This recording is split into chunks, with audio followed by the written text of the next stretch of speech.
Well, for those of you who have watched the station for any period of time, you know that I have an affinity towards the history here in Lake Tahoe. So I'm super excited about this segment now. David Borges, chiropractor here in town, also Tahoe historian. Welcome again this evening. Thank you very much. It's always a pleasure to be here. Happy Thanksgiving week to you and your family here. And Great to holiday. You. Thank you. Great time, and we've got some more snow coming in, hopefully. We're in a real cold snap. It's going to be fantastic. Everybody's super excited, and I always get excited when you come into the studio. We got 4 minutes here, but I could talk to you for hours upon hour talking about Tahoe's rail history, and we're really focusing in on the railroads, the old railroads over in Glenbrook today.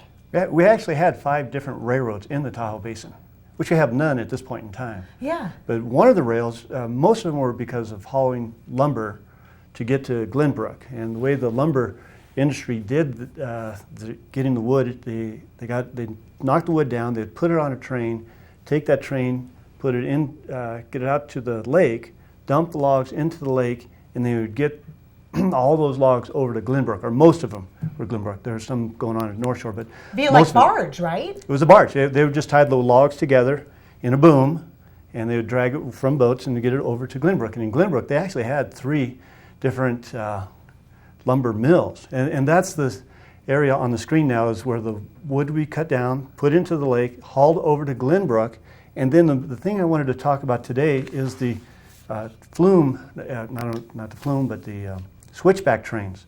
And the next slide there shows you the way the circle is where the switchback train went. And it went from Glenbrook up to Slaughterhouse Canyon and did a few switchbacks, and I'll talk about that in just a moment, and gets up to Spooner Summit. Now, on top of Spooner Summit, there was a flume there. They would take put the wood in like a log ride that we had noticed in carnivals now.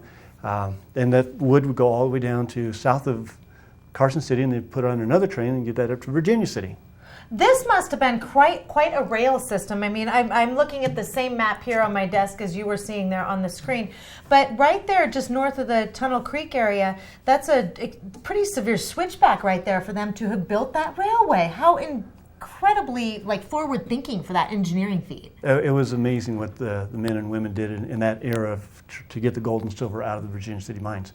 They had 400 to 700 miles of mines underneath Virginia City, and they needed something to support all those mines, and they used wood. Most of the wood came from Lake Tahoe. 400 to 700 miles? Yeah, I have resources that say 400, I have resources that say 700. That's the difference between going underground from here to LA is 400 miles, or here to Seattle underground. That's underneath Virginia City.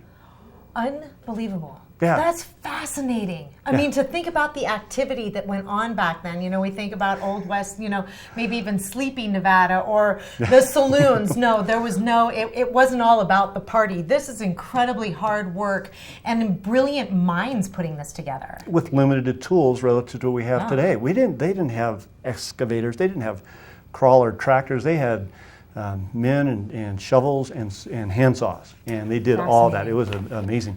But the next slide, let's go to this slide here. Okay. That's the train going on to Spooner Summit. And the way the switchbacks work is the train would go forward and would run into a terminus, and then they'd switch the track, and then would go back up. Oh my gosh. And then they'd go up to another terminus, and then they'd switch the track. And so it seesaws all the way up to the mountain, up to the top of Spooner Summit. Fascinating. Thank you so much for all of your information you always come in with. I love it. Thank you. David Borges, chiropractor in town, also teaching Tahoe history classes at Lake Tahoe Community College. So I want to appreciate you coming in this evening. We have more Tahoe Tonight coming at you right after this.